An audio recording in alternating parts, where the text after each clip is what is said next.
Hey,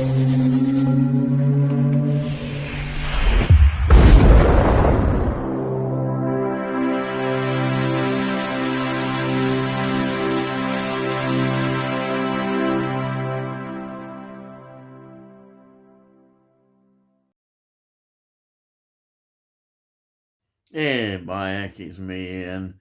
And in today's video, as we continue our look through the Hammer films, we have got The Mummy's Shroud from 1967.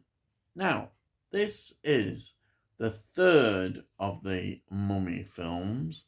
We'd had, in 1959, The Mummy. Then we had, in 1964, The Curse of the Mummy's Tomb, and then we've got this one. And then there's going to be another one after this, in 1971, that's Blood from a Mummy's Tomb. Also, you could say this is the last mummy film to use the bandaged creature. So, I'll just give you that bit of information. It's Hammer following the Universal line of getting the standard creature features, and the Mummy is one of those ones that we used. Dracula, Frankenstein, the Mummy. Here we are. They're all doing it. So let me go through it, like I normally do. It's 90 minutes long. That's pretty standard. It's now Rotten Tomatoes. There's hardly any sort of register there about it. It's just got 20% audience score. In other words, I don't think there's been a great deal of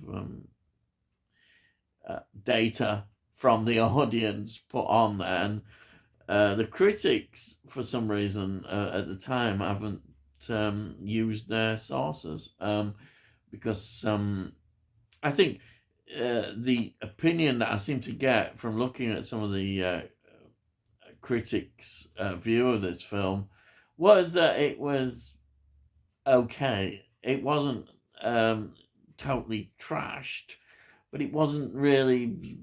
There wasn't a great deal of enthusiasm for it. It was like, oh, it's another Hammer mummy film. That's it. And I can understand that kind of view, which is unusual for me, agreeing with some of the critics. There is a sort of feeling in the film that it's just in some way almost going through the motions of the story. Not that that's a reflection on the good, excellent direction, or of the actors, who are more of an ensemble collection of actors, rather than sort of having one big star or two dominating, which has happened. So I can understand that feeling. There is just that slight feeling there. Not that it's a bad film at all, because Hammer don't do bad films as far as I'm concerned. And it's still enjoyable. But you tend to think this is perhaps not the greatest of the Hammer films. Or it's not, if you compare it with The Mummy. The Mummy seems fresher, which it was, because it was the first one. This one perhaps doesn't seem quite as much in that context, but we'll just go through it and then we'll talk about that. It's the double writing team of the director John Gilling and Anthony Hines again. The script is okay. It's okay. I wouldn't say it's outstanding, but I think it's okay. They do what they can with this. It's, as I say, directed by John Gilling, who I think does an excellent job. And then you only have to look and see why he was chosen. This was his last Hammer film, anyhow, that he directed. But he'd done The Plague of the Zombies in 1966, which is absolutely fantastic, as well as The Reptile 1966. I mean, fantastic films. Absolute fantastic. In a way, I suppose they kind of, those films are so good, so that they perhaps overshadow this a little bit. So, when you look at it in context. So this was when it was put out, released. It was part of a double bill, and I think again that's another slight problem because the double bill was with the Frankenstein Created Woman of 1967. And that is such a good film. That is one of the best of the Frankenstein films. In fact, a lot of the Frankenstein films are extremely strong. I think they're even stronger than the Dracula ones. They're so good, and therefore this again would have been overshadowed by that film. I think that's an important part of when we're looking at the film. But if you're trying to look at this more as a separate film, then yeah. And also, if we don't take into account maybe, but you can't help doing it, the previous films, which I did like a lot. I mean, The Mummy is an absolute classic, the one with Christopher Lee, the first one. And The Curse of the Mummy's Tomb has a lot of charm. I really like in that. The charm of that film, it's so good. Maybe this doesn't quite have that charm. Anyway, let me go through the cast. It's Andre Morel playing Sir Basil Walden. And even though I've got him here as top billing, he's not in it as, a massive amount, really. Which is interesting. I mean, he's there. He's part of the thing, but as you'll see, I don't want to give away too much of the film. You're thinking, oh, yeah. Anyhow, the thing about him, he's such a great actor. He was playing in the original Quatermass series for the BBC, 1958 to 59. He was the wonderful Dr. Watson in The Hound of the Baskervilles from 1959, and wasn't he good? But then, of course, here I am again. I can't help but praise him because he was in The Plague of the Zombies from 1966, which I think is one of Hammer's fantastic films. It really is a fantastic film. He was in that. So there we are. He's in a lot. He's got a good CV of films. Then we've got John Phillips playing Stanley Preston, who, in a kind of way, is actually a bit of a villain in this film, even though he's not the creature, because he's not a very nice character, really. He's just all about himself and his own greediness. But he plays Stanley Preston. He's the one who's financed all this and wants to take all the credit for it. He's not really a nice person at all. I noticed in his films, it's a lot of TV work, but he was in the Amicus anthology film Torture Garden from 1967, which is considered one of Amicus's, I'd say not the best or the greatest, but it's a good, solid Amicus anthology film. Then we've got David Book, who plays Paul Preston. I think if you was to have a more sort of heroic figure in this film, it would be Paul Preston. He's the one. He was well known in terms of a lot of solid TV work as an actor. I looked at his filmography. He was in a quite a popular film with a lot of good comedy actors called The Sandwich Man from 1966. If you look at the cast, you think, wow, there's some great comedy actors. That was in 1966. But just a more sort of later part of his career, he was in the animated Lord of the Rings voice. He played the voice of Gimli in the 1978 version. I'm sure I've got quite a fondness for that animated Lord of the Rings. It was just so unfortunate they couldn't complete the series and do more. That was it, and it was all rushed, as you remember at the end. But anyway, I'm going off the direction again, which I shouldn't do. But yeah, he's very good. Also, he did. Sadly, he was very ill near the end of his life, and he did marry Madeline Smith, who we all know, who was in the Frankenstein and the Monster from Hell, if you remember. And she was a well-known in this sort of period as an actress, and she's very good. I quite enjoy. She's very articulate, and she talks about this in one of the extras, her marriage to him, and it's kind of a sad kind of story, but it's good. Gives you some insight into him as a person. Then we've got Elizabeth Sellers, who again is a very seasoned actress, playing Barbara Preston. You feel sorry for her. She's the wife of this of Stanley Preston. Yeah, it's a good, solid actress. All sorts of bit parts. But this is what I mean. They're all good collection of actresses. And then you've got Maggie Kimberly playing Claire.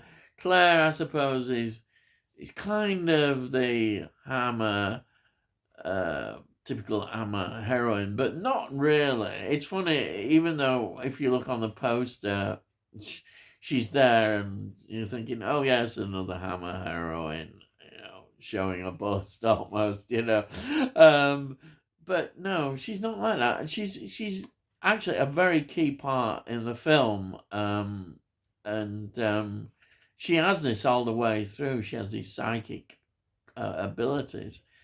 In fact, most of the women seem quite interesting in that sense about the psychic side of things. But she's very good anyhow. She's important to the film.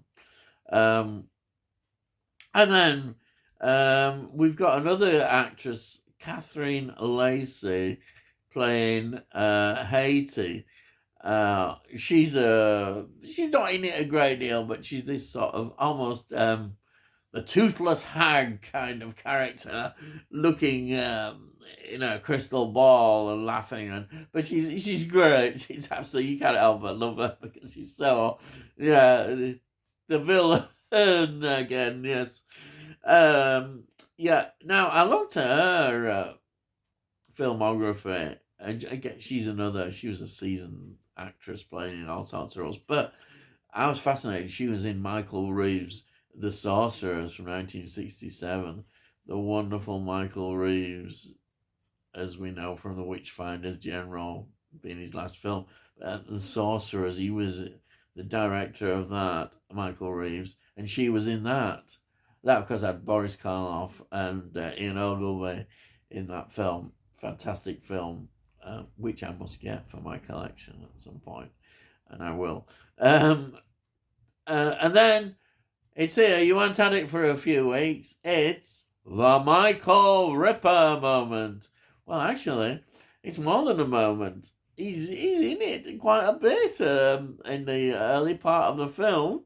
I don't want to give too much away for Michael Ripper, but what an actor. He's Mr. Hammer, Michael Ripper. He plays Longbarrow, and I rather like his character. It's funny. The way he plays it is just great. Yeah, I love it. But you can't help but you say, there he is, Michael Ripper, and he's great. He has a bit more role in this film. fantastic. Um, so I think that's the cast. I've done the cast, and also I don't know whether I mentioned this was the last Hammer film at Bray Studios, and I think the important thing to say is how great, as usual, the sets are.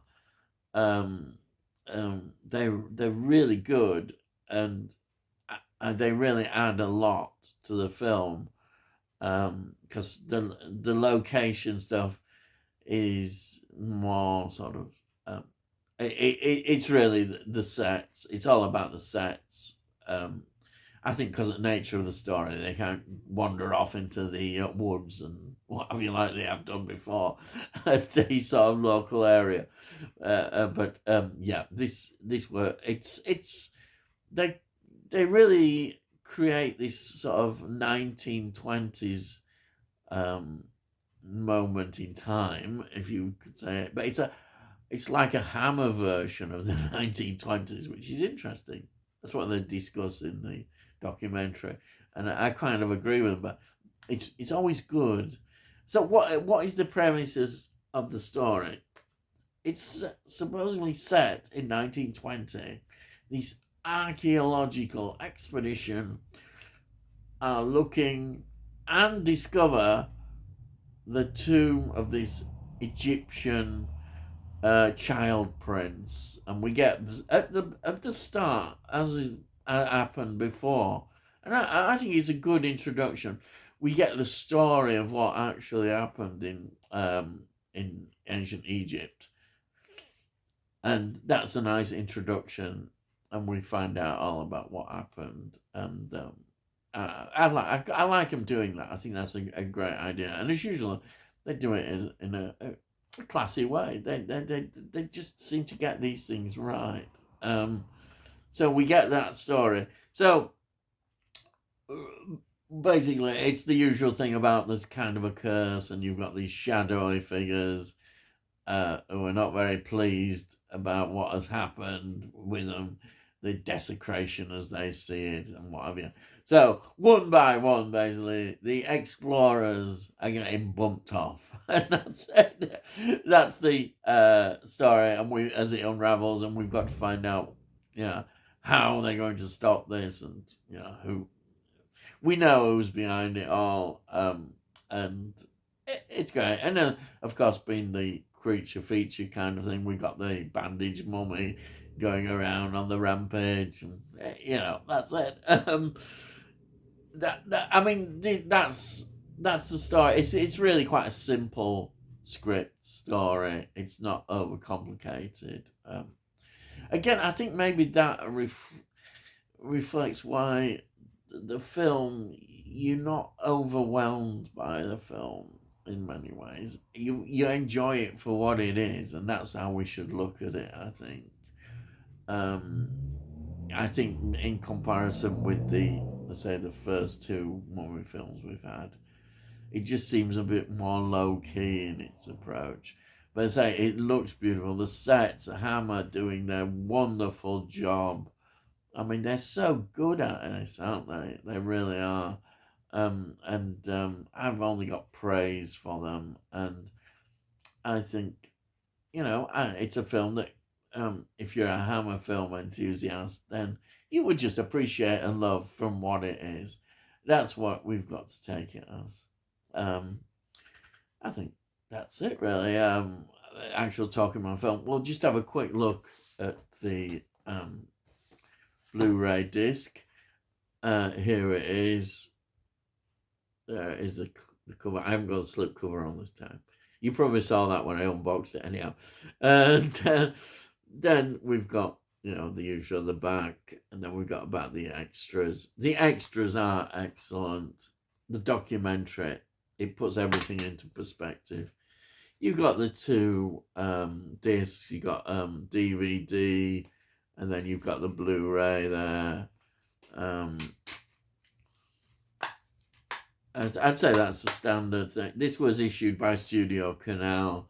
It's an older one in 2012. But it's still available. You can pick it up really quite cheap. And it's well worth adding to your Hammer collection, definitely. So that's it, really. If you're new and to this, watching this, and haven't subscribed, then please subscribe, because then we'll let you know when I produce these videos. And also, if you haven't subscribed, please do, because then we let you know when I produce these videos. And if you like it, please give it a like. It all helps with algorithms, and all this costs note. And yeah, hopefully more people then might enjoy the videos, or they might not do either. Anyhow, also, if you've got any comments, please put your comments down. I love to read the comments, and I'll always reply to the comments. So that's it, really. All I've got to say is, I'll see thee again.